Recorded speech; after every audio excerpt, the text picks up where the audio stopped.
My name is Annabelle Thompson, and I'm 28 years old. 4 weeks ago, my parents sold my grandmother's antique piano, the one she promised would be mine, and used all $95,000 to buy my sister a brand new Mercedes. They thought Grandma was too sick in hospice to ever find out. They thought I was too weak to tell her. They were wrong. When I finally told Grandma what they'd done, she didn't cry. She didn't scream. She simply reached for her phone, dialed one number, and said 7 words that would destroy everything my parents thought they owned. Before I tell you what those 7 words were, and what happened next at my mother's 60th birthday party, please take a moment to like and subscribe, but only if you genuinely enjoy this story. Drop a comment, and let me know where you're watching from and what time it is there. Now let me take you back to the day it all started, the afternoon my grandmother was admitted to hospice. The call came on a Tuesday afternoon, right after my last piano lesson of the day. "Eleanor's had another heart attack," my father said. No greeting, no warmth. "She's stable, but they're moving her to hospice. Family meeting at the hospital in an hour." I dropped everything. By the time I arrived, my parents and my sister Megan were already huddled in a corner of the waiting room, speaking in low voices. My father, Richard Thompson, stood with his arms crossed. My mother Diane clutched her designer purse like a lifeline, and Megan, 4 years younger, always the favorite, was scrolling through her phone, barely looking up. "Good, you're here," my father said. "We need to divide responsibilities. Not, how are you holding up? Not, this must be hard for you. Just logistics. Someone needs to visit Mother daily," he continued. "Diane and I have the business to run. Megan's in a critical phase with Daniel's family." Daniel Harrison. Megan's boyfriend of 8 months, son of my father's most important business partner.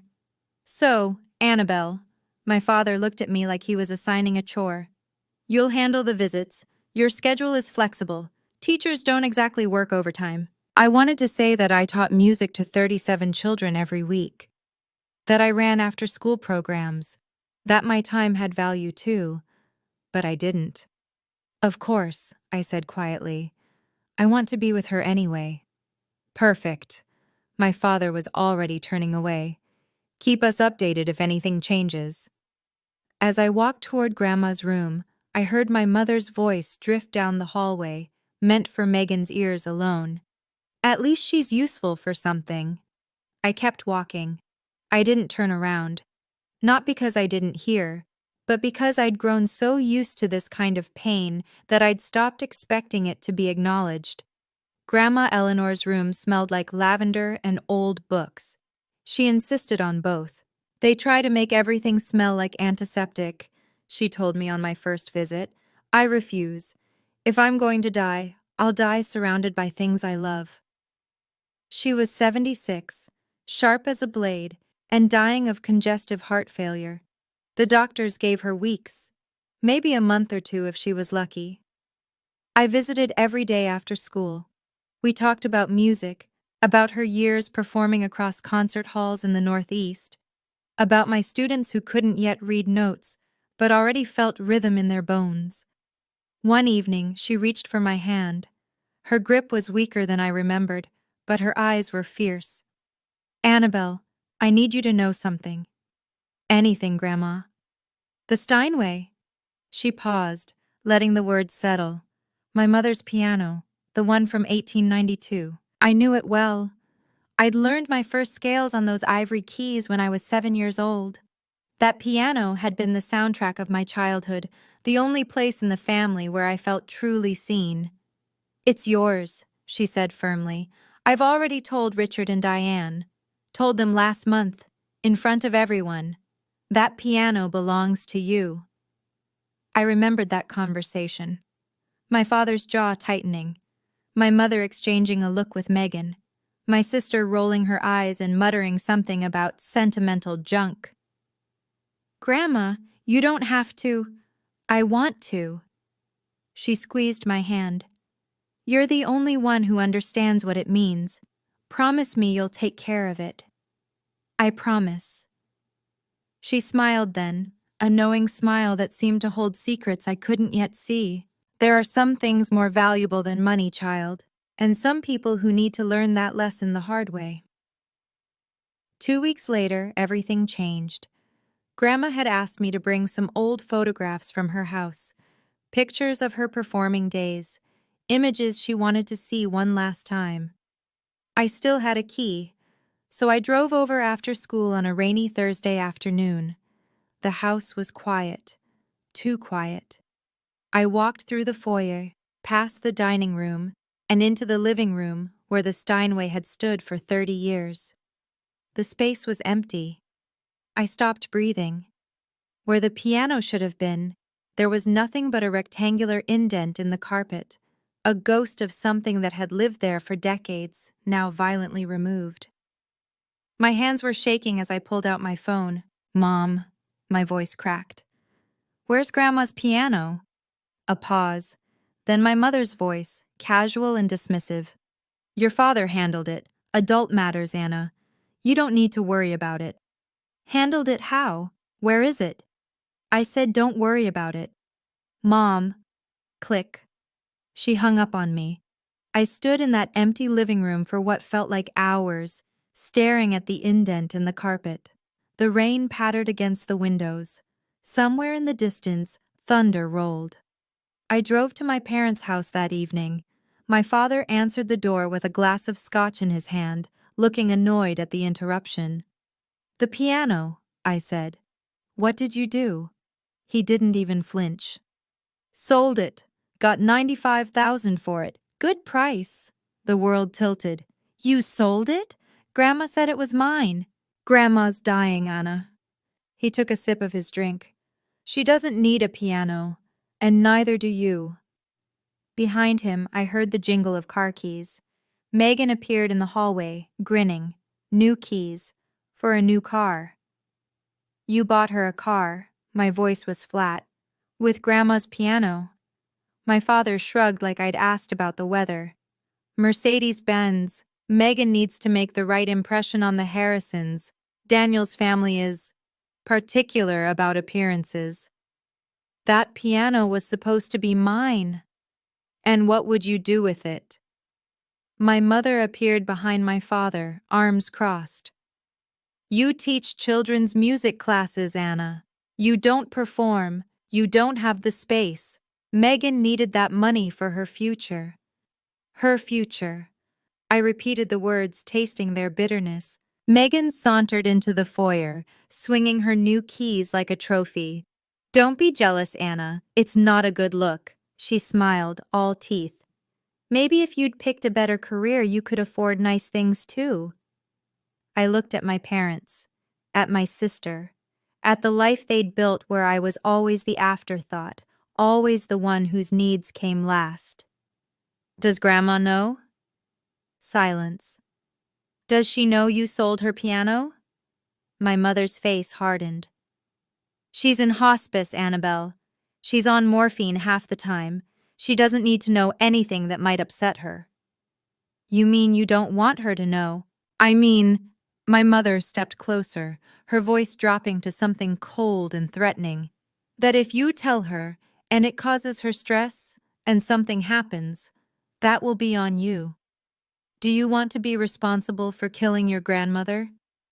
The accusation hung in the air like poison. I should have backed down. The old Annabelle would have. But something had shifted inside me. Something had finally broken. "Grandma has a right to know what happened to her property," I said quietly. "And I won't lie to her." I turned and walked out before they could respond. I didn't sleep that night. My apartment felt smaller than usual, a modest one-bedroom that my parents had always mocked as proof of poor life choices. I sat on my second-hand couch, staring at a framed photograph on the bookshelf. Grandma Eleanor at her final concert, 20 years ago. Her fingers poised above the keys, her face luminous with purpose. That same piano, the one they'd sold like it was nothing. My mother's words circled in my head. "If something happens, that will be on you." Was she right? If I told Grandma, would the shock hurt her? Would I be causing more pain in her final days? But then I remembered what Grandma had always taught me. Truth can wound, she'd said once, when I was 12 and didn't want to tell my parents I'd failed a math test. But lies always wound deeper, they just take longer. I pulled my knees to my chest and thought about the last 28 years. Every time I'd stayed quiet to keep the peace. Every time I'd accepted less because fighting felt futile. Every time I'd made myself smaller so my family could feel bigger. And where had it gotten me? Here. Alone. Invisible. Watching them erase Grandma's wishes like her words meant nothing. If I stayed silent now, I wasn't keeping peace. I was becoming complicit. By 3 in the morning, I'd made my decision. Grandma deserved the truth. She deserved to know that her son had stolen from her, lied to her, and assumed she was too weak to matter anymore. And maybe, just maybe, I deserved to stop apologizing for existing. I set my alarm for early morning. I would go to hospice before school. I would tell her everything. Grandma was awake when I arrived, propped up against her pillows, watching the sunrise through the window. "You look like you haven't slept," she said softly. "I haven't." I pulled a chair close to her bed, took her hand. "Grandma, I have to tell you something, and it's going to hurt." Her eyes, still sharp despite everything, studied my face. "Then tell me." So I did. The empty space in her living room, the $95,000, the Mercedes-Benz gleaming in Megan's name, my father's casual dismissal, my mother's threat. I told her all of it, bracing myself for tears, for shock, for the kind of devastation that might break what was left of her fragile heart. Instead, Grandma Eleanor let out a long, slow breath. Not a gasp of pain, not a cry of betrayal, a sigh, the sigh of someone who had seen this coming. "Grandma?" I whispered. She turned to look at me, and her expression wasn't grief-stricken. It was calm, almost resigned. "I knew this might happen, sweetheart." "You knew?" "I know my son," her voice was steady. "I've watched him become this person for 40 years. I hoped he'd change, but I also prepared for the possibility that he wouldn't." My mind raced. Prepared how? She didn't answer directly. Instead, she reached toward her bedside table. "Hand me my phone, would you?" I passed it to her, confused. She scrolled through her contacts with surprising dexterity, found a name, and pressed call. Then she put it on speaker. 3 rings. Then a man's voice, deep and measured. "Eleanor, how are you feeling?" "I'm dying, Harold, but I'm clear-headed. And it's time." A pause. "I understand. When?" "Sunday. Diane's birthday party. At my house. I'll prepare the documents." "Thank you, old friend." She ended the call and looked at me with a small, knowing smile. "Grandma." I stared at her. "Who is Harold?" "Harold Jennings." She set the phone down gently. "He's been my attorney for 30 years. He was your grandfather's closest friend." "You have your own attorney?" "I have many things your father doesn't know about, Annabelle." Her eyes twinkled despite the exhaustion etched into her face.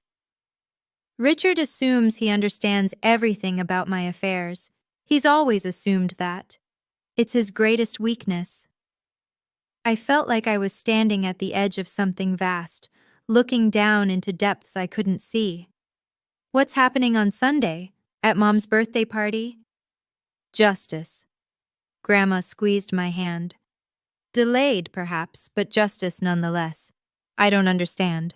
"You don't need to understand everything yet." She leaned back against her pillows, suddenly looking more tired. I just need you to do one thing for me. Anything. Come to the party, dress nicely, and bring your patience. A ghost of a smile. The kind of patience I taught you when you were learning Chopin and wanted to throw the sheet music across the room. I almost laughed despite everything. That bad? Worse. Her expression softened. But necessary. Your father and mother need to learn that actions have consequences. And I've spent 5 years making sure that when the lesson finally came, it would be unforgettable. 5 years. She'd been planning something for 5 years. Grandma, what did you do? She closed her eyes, exhaustion winning out. I protected you, sweetheart, the way I should have protected you all along. I'm only sorry it took me so long to act. I sat with her until she fell asleep, my mind spinning with questions. Harold Jennings. Sunday. My mother's birthday party in Grandma's house. Something was about to change. I could feel it. I just didn't know what. 2 days later, I found myself sitting in a small law office on the outskirts of Philadelphia. Harold Jennings was nothing like I'd expected. He was in his late 60s, with silver hair and gold-rimmed glasses, his movements slow but precise. His office smelled of old leather and paper, lined floor to ceiling with legal volumes. Annabelle Thompson. He extended his hand. Your grandmother speaks of you constantly. It's a pleasure to finally meet you. Mr. Jennings, Harold, please. He gestured to a chair across from his desk. Sit.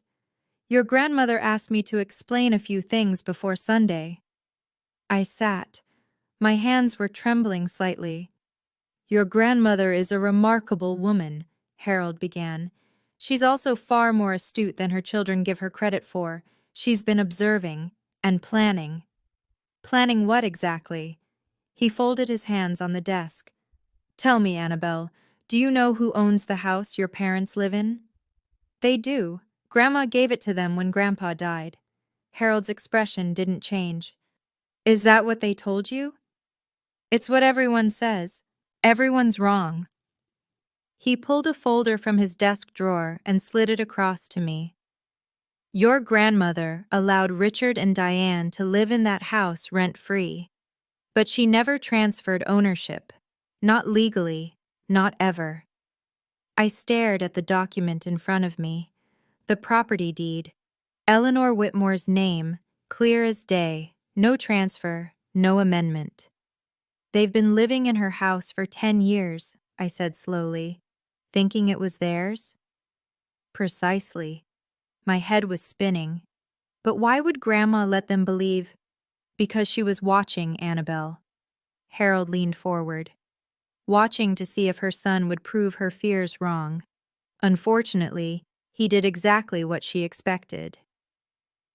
That night, I returned to my apartment and began searching. Grandma had given me a box of old belongings years ago. Photographs, letters, pressed flowers from her garden. I'd never looked through it carefully. It felt too intimate, like reading someone's diary. But now I needed answers. I found it near the bottom, beneath a stack of faded concert programs. A sealed envelope, yellowed with age.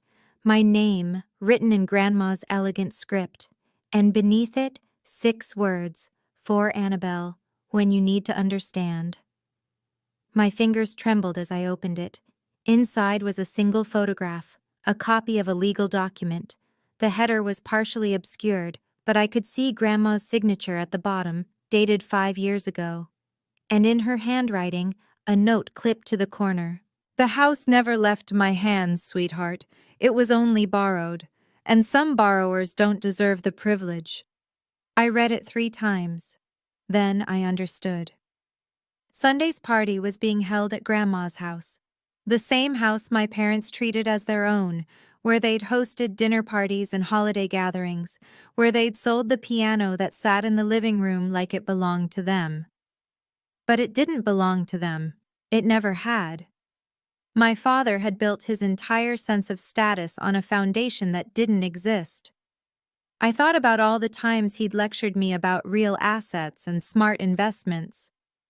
All the times he'd mocked my small apartment while standing in a home he didn't actually own. The irony was almost too perfect. I tucked the letter back into its envelope and set it on my nightstand. Sunday was 3 days away. Whatever Grandma had planned, it was going to happen in the place my parents had claimed as their territory, and they had no idea what was coming. The night before the party, Grandma called. Her voice was weaker than before, and I could hear the effort each word cost her. But her mind was still razor sharp. "Annabelle, are you ready for tomorrow?" "I think so." I paused. "Grandma, are you sure about this? It's Mom's birthday. In front of all those people. That's precisely why it needs to be tomorrow." She took a slow breath. "Your father sold my piano in front of everyone. He announced it at that family dinner last month like it was his decision to make. He didn't ask me. He didn't think about you. He assumed I was too weak and you were too quiet to matter." I closed my eyes. "I remember. Then you understand why the lesson needs witnesses." Her voice softened. "I'm not doing this for revenge, sweetheart. Revenge is empty. I'm doing this because it's right, and because you deserve to be protected, especially after I'm gone." Tears burned behind my eyes. "Grandma, I should have acted sooner. I watched how they treated you for years, and I kept hoping Richard would change. That was my mistake. Love made me blind for too long. It's not your fault. Maybe not entirely, but I can still make it right." A pause. "I don't have much time left, Annabelle. The doctors say weeks, but I think it's less. I can feel it, so I need to know. Do you trust me?" "Always." "Then come tomorrow. Wear something that makes you feel strong, and no matter what happens, remember, you are not the villain in this story. You never were." We said goodnight. I held the phone against my chest for a long time after she hung up. Tomorrow would change everything. I just had to be ready to let it. Sunday arrived with pale winter sunlight and the kind of crisp air that makes everything feel sharper. Grandma's house, my parents' borrowed house, looked almost festive. Someone had hung a happy 60th birthday banner across the porch. Cars lined the driveway and spilled onto the street. I parked at the far end and sat in my car for a moment, gathering myself. I'd chosen a navy blue dress, simple but elegant. Pearl earrings that Grandma had given me for my 21st birthday. My hair pinned back neatly, armor for a battle I didn't fully understand. Inside, the house buzzed with about 30 guests. Aunts and uncles I saw only at holidays, neighbors from the old days, a handful of my father's business associates. I recognized Mr. Harrison near the fireplace, Daniel standing beside him with Megan on his arm. The living room drew my eye immediately. The corner where the Steinway had stood for 30 years was empty. Someone had placed a large potted plant there, trying to fill the void. It looked ridiculous, a leafy green apology for something that couldn't be apologized away. My mother stood near the dining table in a red designer dress, accepting compliments like a queen receiving tribute. My father hovered nearby, working the room with practiced charm, and in the far corner, almost invisible among the crowd, sat Harold Jennings. His leather briefcase rested beside his chair. He caught my eye across the room and gave an almost imperceptible nod. I nodded back. My Aunt Margaret, Grandma's younger sister, appeared beside me. "Anna, sweetheart, how is Eleanor, really?" "Tired," I said honestly, "but still sharp." She always was the smart one. Aunt Margaret's eyes drifted to the empty corner. "I noticed the piano's gone. Richard said Eleanor wanted to sell it?" I opened my mouth to respond, but my father's voice cut through the crowd. "Everyone, if I could have your attention, please."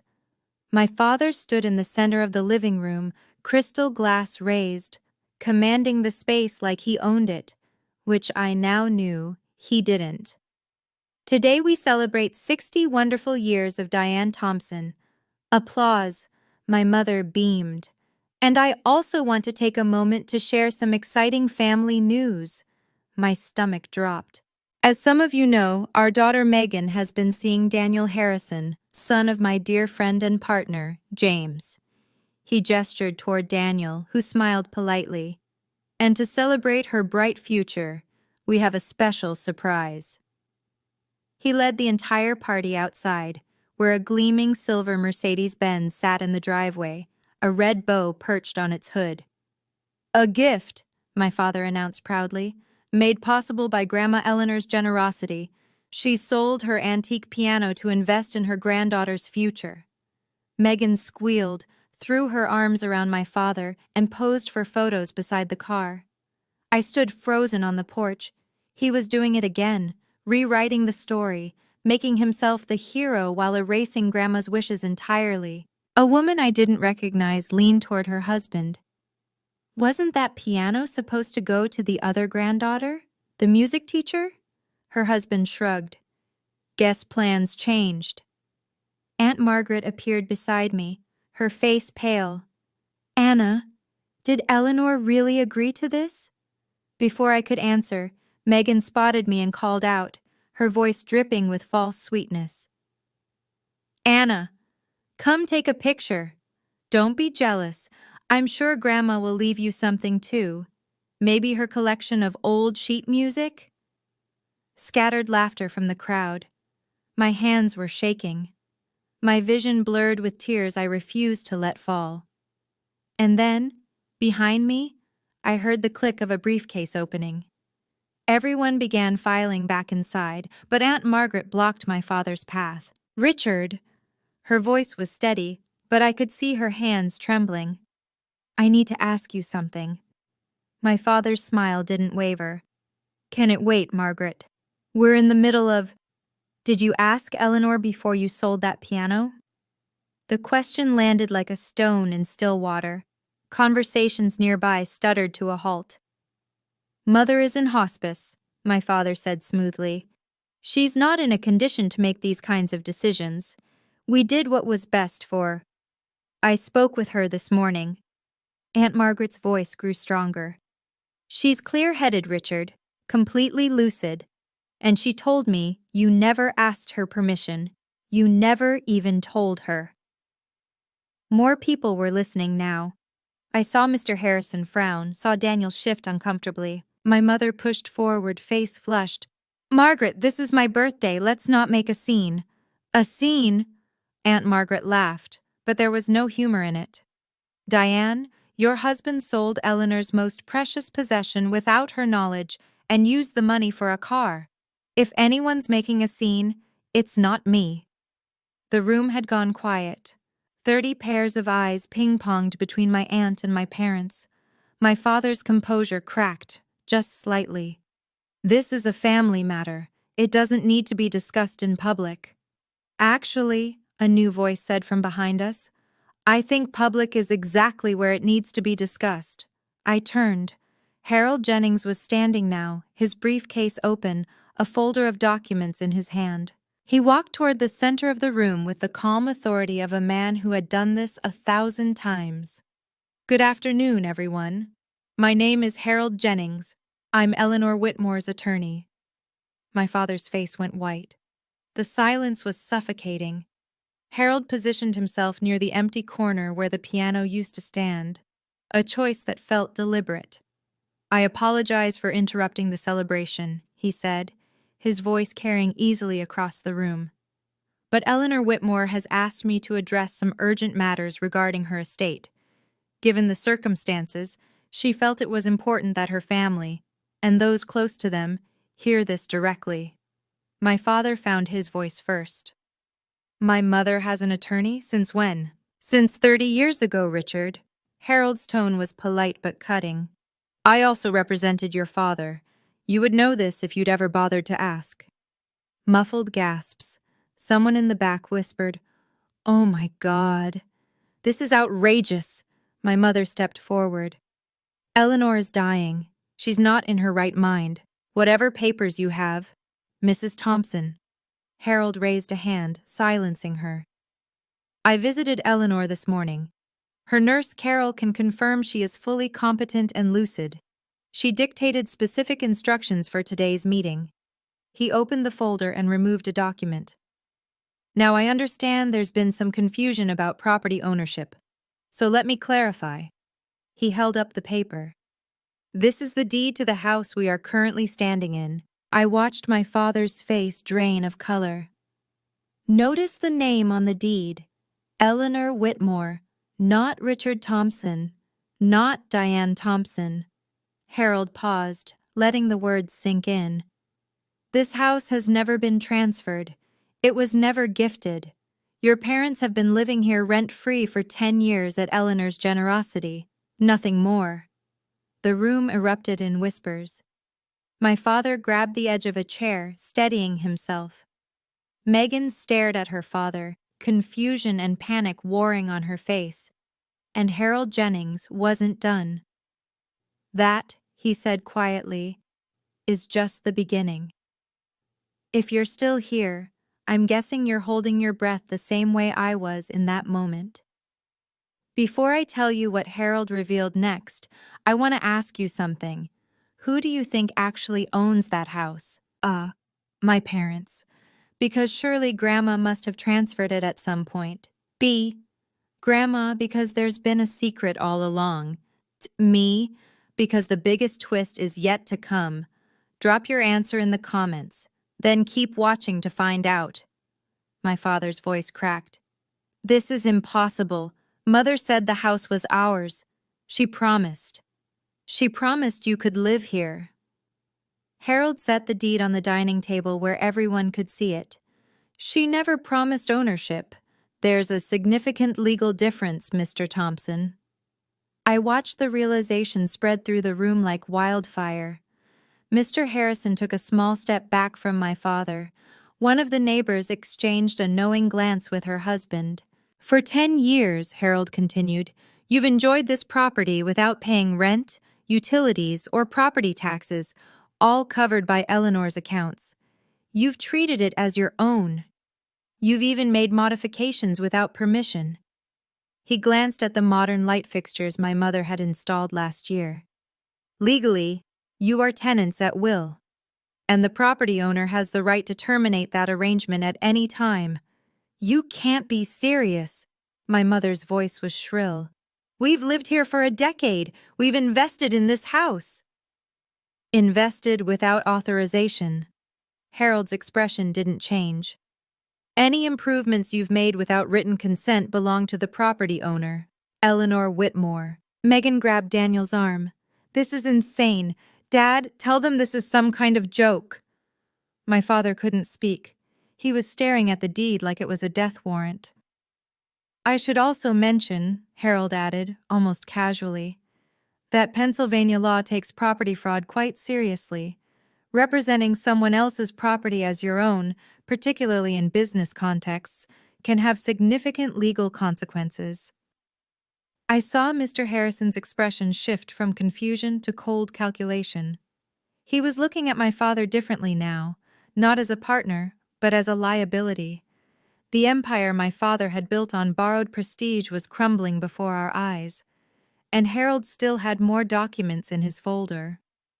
Now, Harold said, pulling out a second document, we come to the matter of the trust. What trust? My father's voice was barely above a whisper. 5 years ago, Eleanor Whitmore established a separate trust, independent of the will that was shared with your family. This trust was created specifically to protect her most valuable assets in the event of, he paused delicately, financial misconduct. Financial misconduct? My mother sputtered. We're her family. Family members can still commit misconduct, Mrs. Thompson, as recent events have demonstrated. Harold withdrew a thick document, its pages crisp and official-looking. Per the terms of this trust, the following assets are irrevocably assigned to a single beneficiary: the property we're standing in, Eleanor's financial accounts, and all items of sentimental value, including the 1892 Steinway piano that was recently sold without authorization. He looked up, and his gaze settled directly on me. The sole beneficiary is Annabelle Rose Thompson. The room went silent. Megan's shriek broke it. What? This is fraud, my father shouted. She was manipulated. That little... He pointed at me, face contorted with rage. Richard! Harold's voice turned to ice. I would advise you to choose your next words very carefully. Everything said here today has been witnessed by over 30 people. Aunt Margaret moved to stand beside me. Her hand found mine and squeezed. Eleanor knew exactly what she was doing, Harold continued. She spent 5 years watching, waiting, hoping her son would prove her wrong. Instead, he sold her most treasured possession to buy a car for the granddaughter who never visits her. He paused. Actions have consequences, Mr. Thompson. This is yours. My mother was crying now. Megan looked like she might be sick, and I couldn't move, couldn't breathe, couldn't believe what I was hearing. Harold let the chaos settle for a moment before continuing. Regarding the piano sale, he pulled out another document. Since the Steinway was part of the trust, and Annabelle is the designated beneficiary, the sale conducted without the trustee's consent, that's Eleanor, constitutes unauthorized disposal of trust assets. What does that mean? Megan's voice was small. It means the $95,000 must be returned to the trust within 30 days. Harold's gaze swept across my parents and sister. Failure to comply will result in civil litigation for misappropriation of trust property. Given the clear paper trail, I assure you, the outcome would not be favorable for your family. My father laughed, a hollow, desperate sound. We don't have $95,000 sitting around. The money went to the car. Then I suggest you find a way to liquidate that asset. Harold nodded toward the window, where the Mercedes was still visible in the driveway, red bow and all. The dealer might accept a return, though you'll likely take a significant loss. Megan burst into tears. My car? You're taking my car? I'm not taking anything, Miss Thompson. I'm simply explaining the legal consequences of your family's choices. I watched Megan look to Daniel for support, but he had already stepped away from her, his expression carefully neutral. His father was whispering something in his ear, and neither of them looked sympathetic. Additionally, Harold added, Eleanor has asked me to inform you that your living arrangement in this house will be formally restructured. You may continue to reside here temporarily, but a proper lease agreement will be required. A lease? My mother's voice was barely audible. In the house we've lived in for 10 years? In the house, Harold corrected gently, that you never owned. The room had gone deathly quiet. Every eye was on me. My father turned slowly, his face twisted with betrayal and fury. You did this. You poisoned her against us. I stood my ground. No, Dad. I didn't do anything. My voice was steadier than I expected. Grandma made these decisions 5 years ago. Before I knew anything about them, I only found out this week. Liar! My mother's voice shook with venom. You've always been jealous of Megan, of our family's success. This is your revenge. Revenge? I felt something cold and hard crystallize inside me. I didn't sell Grandma's piano without asking her. I didn't spend the money on a car for myself. I didn't lie to everyone about what happened. I stepped forward, looking directly at my mother. I'm not the one who said at least she's useful for something when I agreed to visit Grandma every day. I'm not the one who hung up on me when I asked questions. And I'm not the one who threatened me, saying I'd be responsible for killing Grandma if I told her the truth. Gasps rippled through the crowd. Aunt Margaret's hand tightened on mine. I spent 28 years being invisible in this family. My voice didn't waver. I accepted it because I thought that's what love required, shrinking yourself to make others comfortable. I looked at my father, at my mother, at Megan still crying over her doomed Mercedes.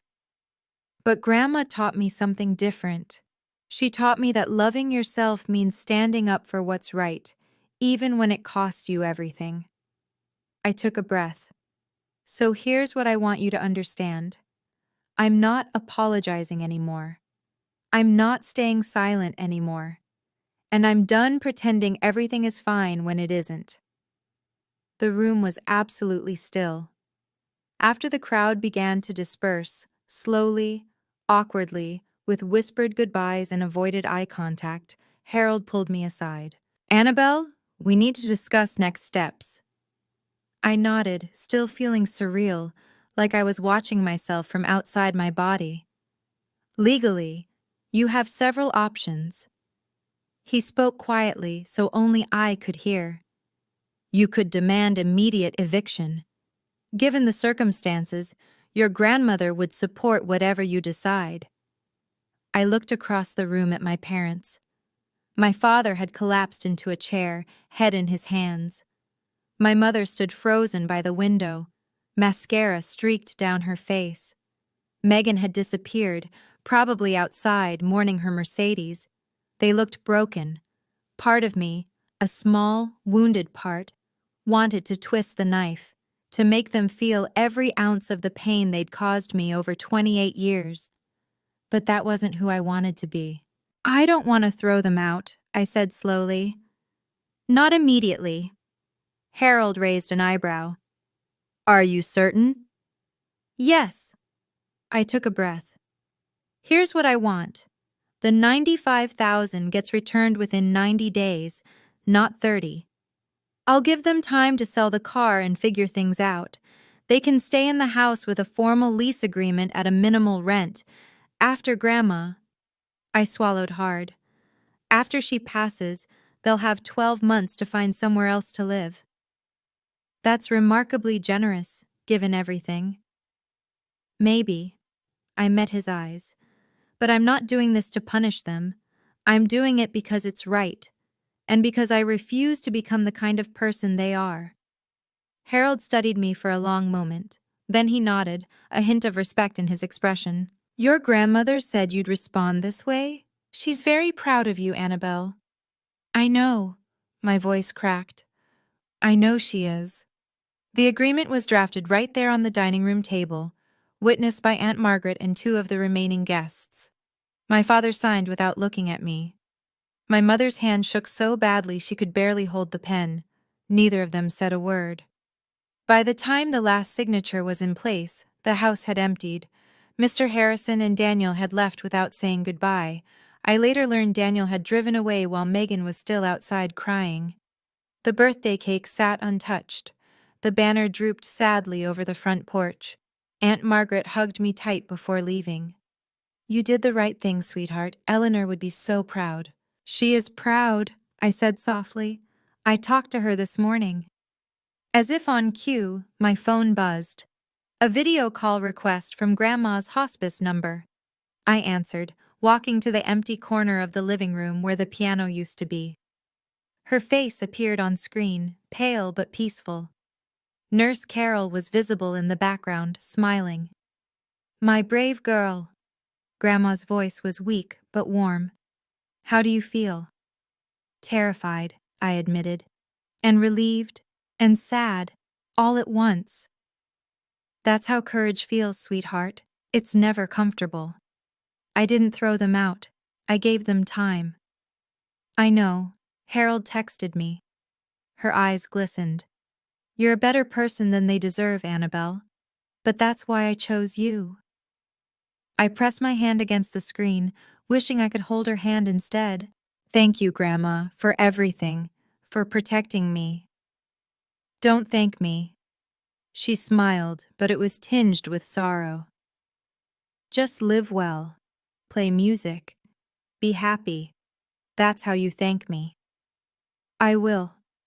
I know you will, sweetheart. She closed her eyes. I know you will. I know a lot of you are probably thinking, so that's it? Did your parents ever change? The honest answer is complicated. Not every story has a perfect ending, but every story has a lesson. Before I tell you what happened in the months that followed, I want to hear from you. Have you ever had to set boundaries with family? How hard was it? Drop your story in the comments. I read every single one. The first week after the party was chaos. News travels fast in small social circles, and the story of what happened at Diane Thompson's 60th birthday spread like wildfire. My father's business partners suddenly became unavailable for meetings. Old friends stopped returning calls. Mr. Harrison formally withdrew from the joint venture they'd been planning. When my father demanded an explanation, the response was cold. I can't do business with someone I can't trust, Richard. If you'd deceive your own mother, what would you do to a partner? The deal would have been worth over $200,000, gone in an instant. Megan had to return the Mercedes. The dealership only offered her $80,000, $15,000 less than my parents had paid. She screamed at the salesman for 20 minutes before finally signing the paperwork. Daniel broke up with her 3 days later via text message. My family thinks it's best if we take some time apart, the message read. Translation: they wanted nothing to do with the Thompson family drama. My sister, who had always been the golden child, found herself suddenly ordinary. No car, no wealthy boyfriend, no special status. She had to borrow my mother's old Honda to get to job interviews. I didn't gloat. I didn't reach out. I simply went about my life, teaching piano to my students, visiting Grandma every evening. But I'd be lying if I said there wasn't some quiet satisfaction in watching the facades crumble. My father had spent years measuring success in appearances, the house, the car, the right connections. Now he was learning that none of it had ever been real. The foundation he'd built his identity on was borrowed, and borrowed things always have to be returned. 3 weeks after the birthday party, the hospice called me at 6 a.m. You should come now, the nurse said gently. She's asking for you. I drove faster than I should have, my heart pounding the entire way. Grandma's room was quiet when I arrived. The morning light filtered through the curtains, casting soft golden shadows across her bed. Her breathing was shallow, her face paper-thin, but her eyes were open, and when she saw me, she smiled. My Annabelle. Her voice was barely a whisper. Come sit with me. I took her hand. It felt so fragile, like holding a bird. I have something to tell you, she said slowly.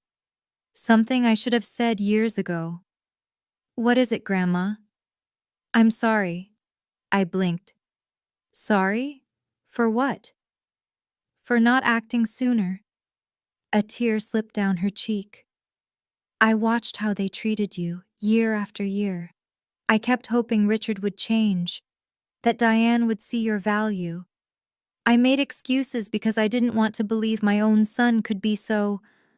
She trailed off. It's not your fault, I said, my own tears falling now. Maybe not entirely, but I could have done more. I could have protected you earlier, instead of waiting until I was dying. She squeezed my hand weakly.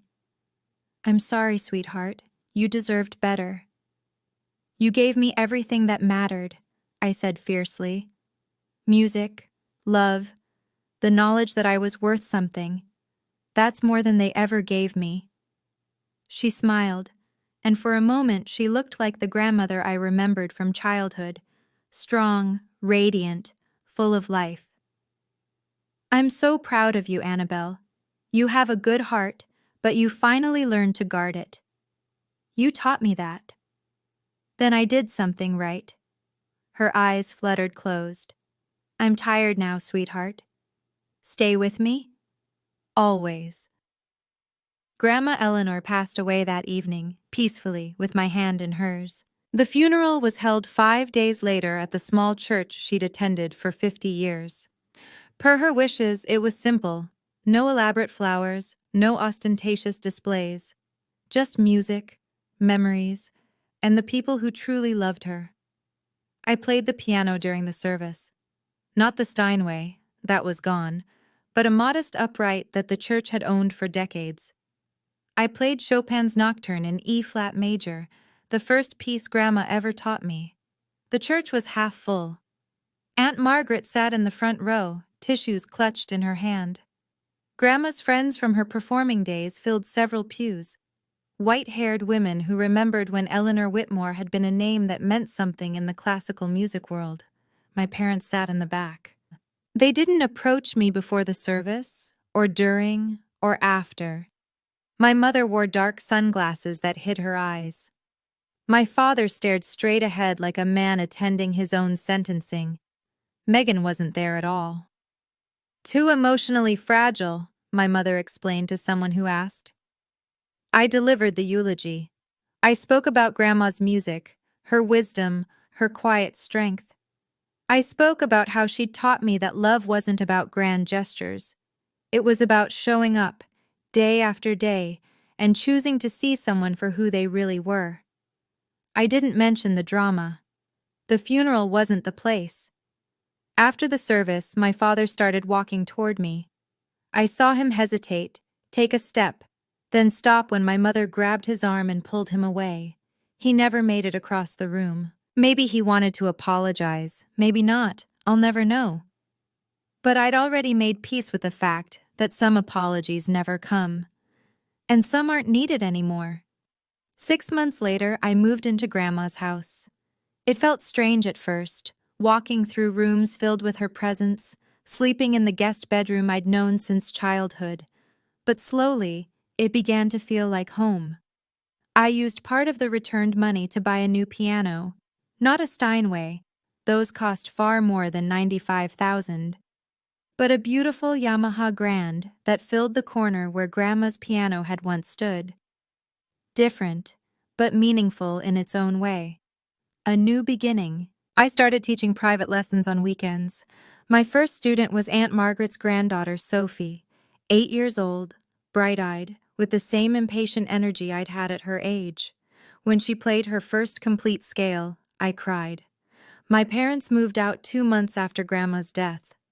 They didn't wait the full 12 months I'd offered.